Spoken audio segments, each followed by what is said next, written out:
In a land where the sun kissed the earth with golden light and the rivers flowed with sparkling water, there lay a kingdom known as Eldoria.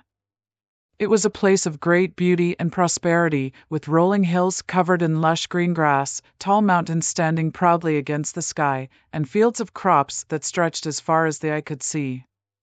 The people of Eldoria were happy, their bellies full, and their hearts content. But beneath this peaceful surface, a dark secret loomed, a secret that had been buried in the shadows for generations. Within the heart of Eldoria's most sacred temple, the priests whispered of an ancient prophecy, a prophecy that spoke of a monstrous serpent god who demanded human sacrifices in exchange for the kingdom's continued prosperity. This serpent god, known as Zephyrus, was said to dwell in a hidden cave beneath the mountains, where he slumbered in an eternal embrace with the earth. The prophecy foretold the rise of a hero, chosen by the gods, who would one day defeat the serpent and free the kingdom from its curse. As the years passed, the people of Eldoria waited for the chosen hero to appear. They told stories of brave warriors who would one day come to save them, of knights in shining armor who would slay the serpent and end its reign of terror.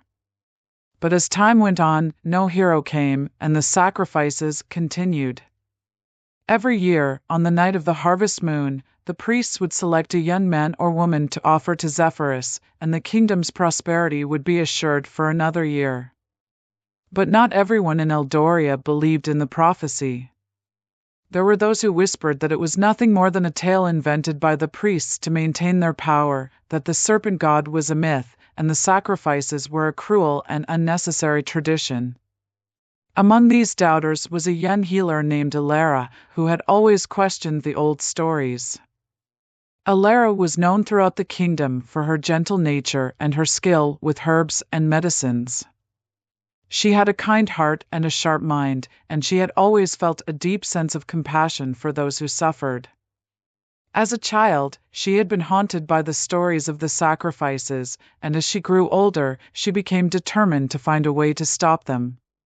But Eldoria was not the only one who doubted the prophecy. There was also Cain, a thief who lived on the outskirts of the kingdom. Cain had grown up in the streets, surviving by his wits and his quick hands. He was cynical and distrustful of authority, and he had no love for the priests or their rituals.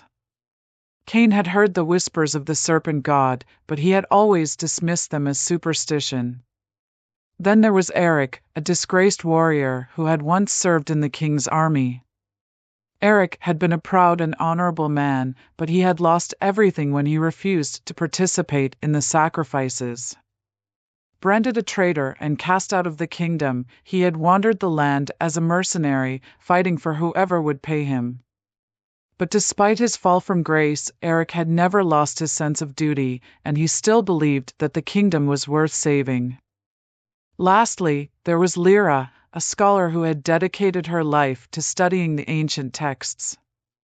Lyra was a woman of great intelligence and curiosity, and she had spent years poring over the old scrolls and manuscripts in search of the truth.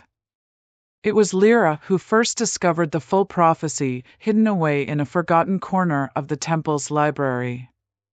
But the more she learned, the more she realized that the prophecy was not what it seemed. One fateful day, the lives of these four unlikely allies would intertwine in ways they could never have imagined. It began with Eldoria, who had been summoned to the temple to tend to a young woman who had been chosen as the next sacrifice. The girl, barely more than a child, was terrified, and Eldoria's heart broke as she tried to comfort her. As Eldoria left the temple that evening, her mind was filled with thoughts of the girl and the cruel fate that awaited her. She could no longer stand by and do nothing. But what could she do? The priests were powerful, and the people were too afraid to defy them. Eldoria knew that she couldn't do this alone. That night, as she lay awake in her small cottage, Eldoria made a decision. She would find a way to end the sacrifices, no matter the cost. She would need help, and she knew exactly where to find it.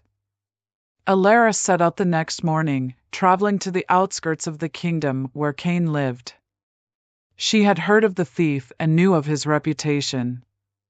If anyone could help her get into the temple and find out the truth about the serpent god, it was Cain. Cain was surprised when Eldoria showed up at his door, but he was intrigued by her request. He had no love for the priests or their rituals, and the idea of exposing their lies appealed to him. After some persuasion, Cain agreed to help Eldoria, and together they began to plan their next move. But Cain knew that they would need more than just stealth to take on the priests. They would need someone who could fight, someone who could protect them if things went wrong. And so, they sought out Eric, the disgraced warrior. Eric was reluctant at first, but when he heard of their plan, something inside him stirred. He had lost everything because of his refusal to participate in the sacrifices, and now he had a chance to make things right. With Eric on their side, the group was almost complete. The last person they needed was Lyra, the scholar who had uncovered the true prophecy. Eldoria had heard of Lyra's discoveries and knew that she was the key to understanding the truth about Zephyrus. They found Lyra in the temple's library, surrounded by stacks of ancient scrolls. Lyra was initially hesitant to join them. She had dedicated her life to her studies, and the idea of confronting the priests and the serpent god was terrifying. But Lyra also knew that knowledge was useless if it was not shared, and she couldn't turn her back on the truth. With Lyra's knowledge, Cain's cunning, Eric's strength, and Eldoria's compassion, the group was ready to face the challenge ahead. They spent the next few days planning their mission. Lyra revealed that the prophecy was far more complex than the priests had ever let on. The true meaning of the prophecy was hidden in layers of metaphor and symbolism, and Lyra believed that the serpent god was not a literal creature but a representation of something far deeper and darker. The prophecy spoke of a serpent's embrace, which Lyra believed referred to the way fear and superstition had wrapped around the kingdom, suffocating it and keeping it in a state of submission. The serpent god was a symbol of that fear, and the sacrifices were a means of maintaining control over the people. But there was another part of the prophecy, one that had been deliberately obscured. It spoke of a way to break the serpent's embrace, to free the kingdom from its grip. According to the prophecy, the hero who would defeat the serpent was not a warrior or a king, but someone with a pure heart, someone who could see beyond the lies and deceptions. This person would need to journey to the serpent's lair, deep within the mountains, and confront the true source of the kingdom's curse. Armed with this knowledge, the group set out for the mountains. The journey was long and treacherous, taking them through dense forests, across raging rivers, and over rocky cliffs. Along the way, they faced many dangerous wild animals, treacherous weather, and even bandits who sought to rob them. But they pressed on, determined to reach the serpent's lair and put an end to the sacrifices once and for all.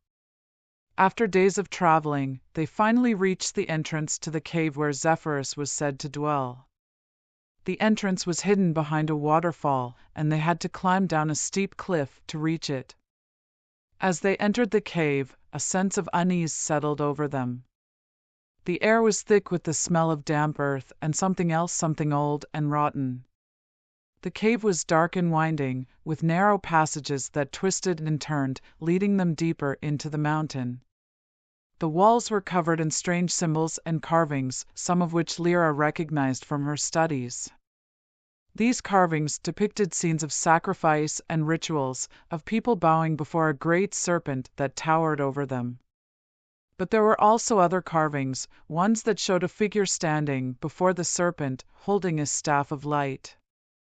As they ventured further into the cave, they began to hear strange noises, whispers that seemed to come from the very walls themselves, the sound of slithering, like something large moving just out of sight. The deeper they went, the stronger these noises became, until it felt as though the cave itself was alive, watching them, waiting. Finally, they reached a large chamber at the heart of the cave.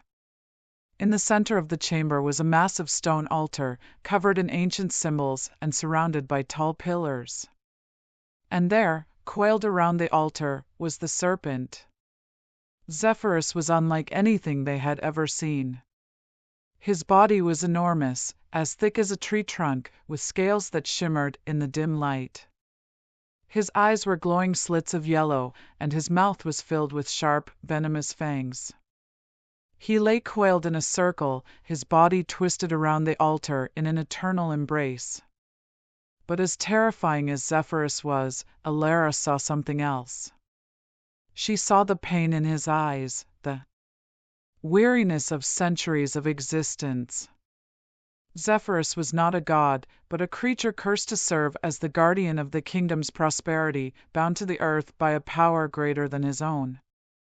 Eldoria stepped forward, her heart pounding in her chest.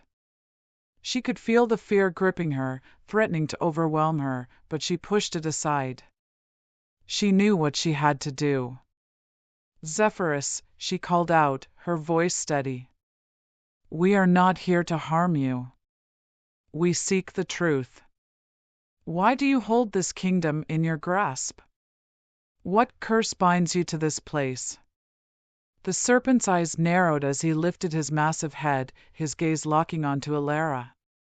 For a moment there was silence, and then Zephyrus spoke, his voice a low rumble that echoed through the chamber.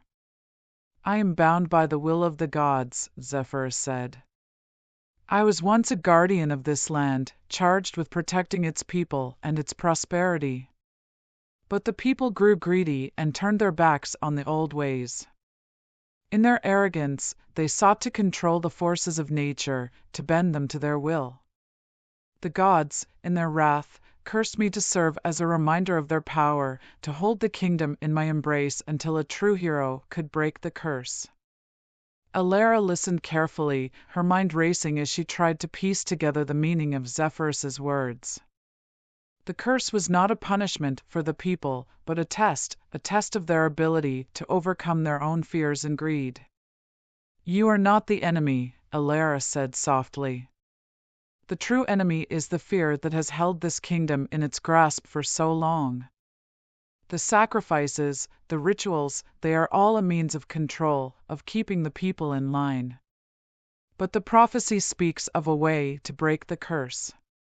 "What must we do?" Zephyrus lowered his head, his eyes filled with sorrow. "The curse can only be broken by one with a pure heart, one who is willing to face the truth and make the ultimate sacrifice. You must confront the darkness within yourselves, and in doing so, free me from my eternal prison." The words hung in the air, heavy with meaning. Eldoria turned to her companions, her eyes meeting theirs. They all understood what Zephyrus was asking, but it was a choice that none of them could make lightly. Eric stepped forward, his hand resting on the hilt of his sword. "I have faced many battles in my life," he said. "I have fought for kings and kingdoms, for honor and glory. But this is a battle that cannot be won with a sword. I will do whatever it takes to free this kingdom, even if it means laying down my life." Lyra nodded in agreement, her hands trembling slightly as she clutched a scroll. "Knowledge is power, but it is also a burden," she said. "I have spent my life searching for the truth, and now that I have found it, I cannot turn away.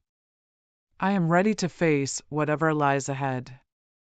Cain, who had always been the most skeptical of the group, hesitated for a moment before speaking. "I've spent my life running from the law, taking what I needed to survive," he said. "But maybe it's time I did something that mattered, something that could change the world. I'm in." Eldoria looked at her companions, her heart swelling with pride. They had all come so far, and now they stood on the brink of a decision that would change everything. But she knew that the final choice was hers. Taking a deep breath, Eldoria stepped forward, her gaze fixed on Zephyrus. "I will face the darkness," she said. "I will make the sacrifice, not with my life, but with my heart. I will confront the fear and the greed that have held this kingdom in their grasp, and I will free you from your prison." Zephyrus nodded slowly, his massive body shifting as he prepared to unleash his power. "Then the time has come," he said. "But be warned, the path you have chosen is fraught with danger. The darkness within is not easily defeated, and the cost may be greater than you can imagine." With those words, Zephyrus unleashed a blinding light that filled the chamber, enveloping Eldoria and her companions.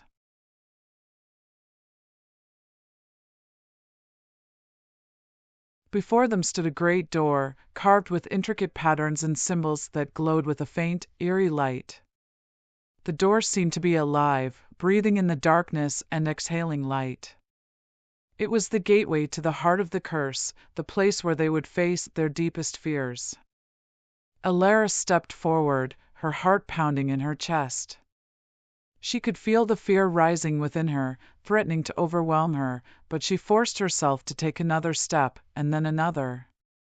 Her companions followed, their faces pale but resolute. As they reached the door, it began to open slowly, revealing a swirling vortex of shadows. Eldoria took a deep breath and stepped into the vortex, her companions close behind. Inside, they found themselves in a vast, dark chamber, filled with the sound of whispers and the rustle of unseen wings. The darkness pressed in on them, suffocating, oppressive. It was as though the very air was alive with malice, trying to force them to turn back. But they did not turn back. They pressed on, moving deeper into the chamber, their footsteps echoing in the silence. As they walked, they began to see shapes moving in the darkness, twisted, distorted figures that seemed to flicker in and out of existence. These figures were their fears made manifest, the darkest parts of themselves that they had buried deep within. They were the voices of doubt, of guilt, of regret, whispering in their ears, trying to break them. Eric saw the faces of the soldiers he had once commanded, the men he had failed to protect. They accused him of cowardice, of betrayal, their voices filled with anger and pain.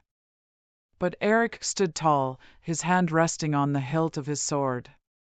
He had made his peace with his past, and he would not be swayed. Lyra saw the shadows of the knowledge she had sought, the forbidden texts that had driven others to madness. They whispered to her, tempting her with promises of power, of secrets that could change the world. But Lyra knew that some knowledge was too dangerous to possess, and she refused to be lured into the darkness. Cain saw the faces of those he had stolen from, the people he had wronged in his quest for survival. They cursed him, called him a thief, a liar, a coward. But Cain had never been one to shy away from the truth, and he accepted their anger as his due. And then there was Eldoria. She saw the faces of those she had tried to save, the people she had healed, the ones she had failed.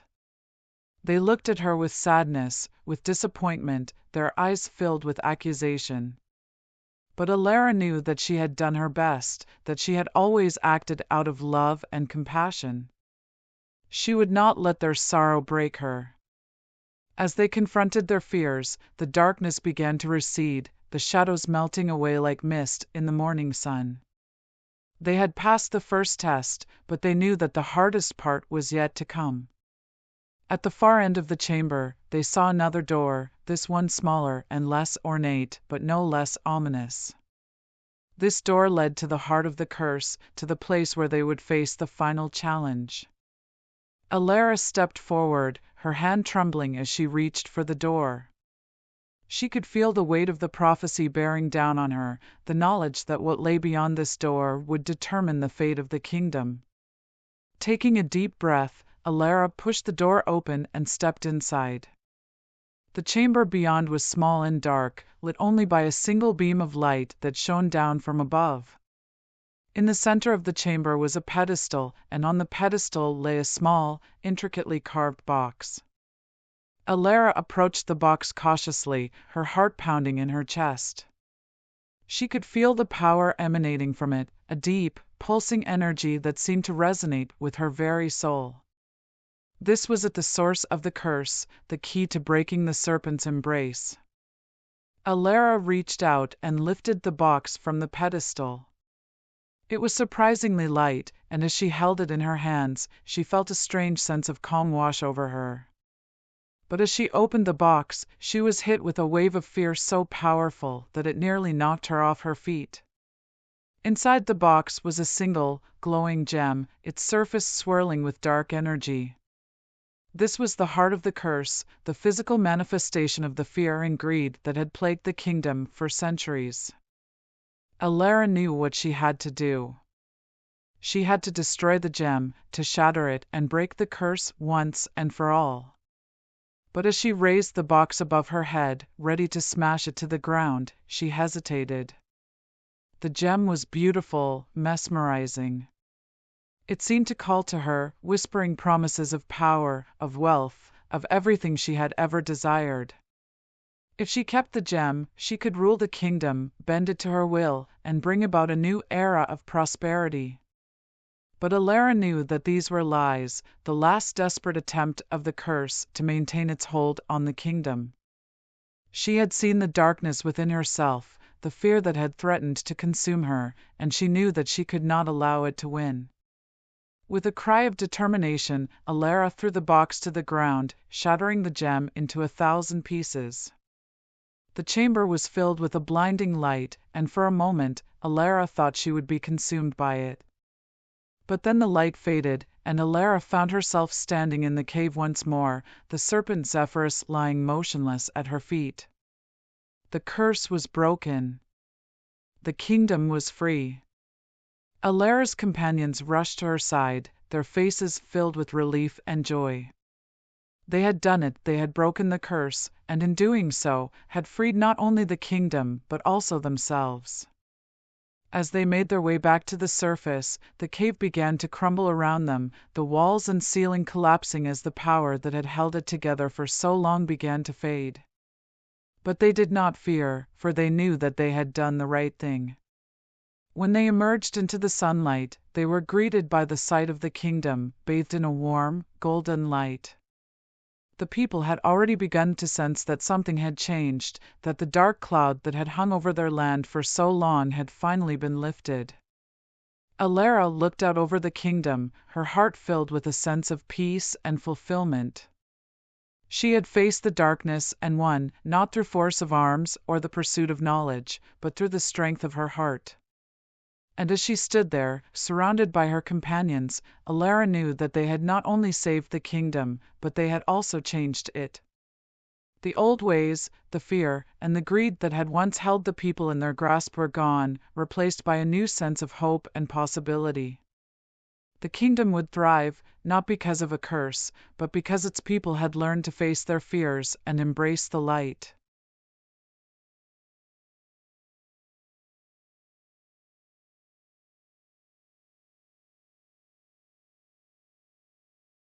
And as the sun set on that fateful day, Eldoria knew that their journey was only just beginning.